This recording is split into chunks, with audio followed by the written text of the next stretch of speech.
पतरी कमरिया करे आय हाय हाय। जी हाँ दोस्तों, रितेश पांडे ने एक गाना गाया है जो कि सुपरहिट हो चुका है भोजपुरी में। तो मैं इस वीडियो में आप सभी दोस्तों को उसी गाने को बताने वाला हूं, कैसे आप सभी दोस्त सुन पाएंगे जिस गाने को गाए हैं रितेश पांडे जी दोस्तों। ठीक है, और यह गाना सुपरहिट हुआ है।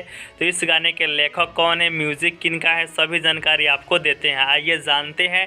तब तक वीडियो को लाइक कर चैनल को सब्सक्राइब कर लीजिए। सिंगर हैं रितेश पांडे और अंतरा सिंह, प्रियंका लायरी से विशाल भारती जी का, म्यूजिक है श्याम सुंदर जी का, डिजिटल है विक्की यादव जी का, प्रोड्यूसर है मनोज मिश्रा जी। ठीक है, और यह गाना रितेश पांडे जी का है। इस गाने को दोस्तों आदि शक्ति फिल्म्स पर रिलीज किया गया है, जो कि 4.8 मिलियन व्यूज जा चुका है, जो कि 3 मिनट 15 सेकेंड का HD वीडियो सॉन्ग है। अगर आपको सुनना है तो इसी वीडियो के डिस्क्रिप्शन बॉक्स में मैंने लिंक डाल दिया है, तो जाइए लिंक पर क्लिक कीजिए और इस गाने को सुनिए और रितेश पांडे जी को सपोर्ट कीजिए। ठीक है दोस्तों।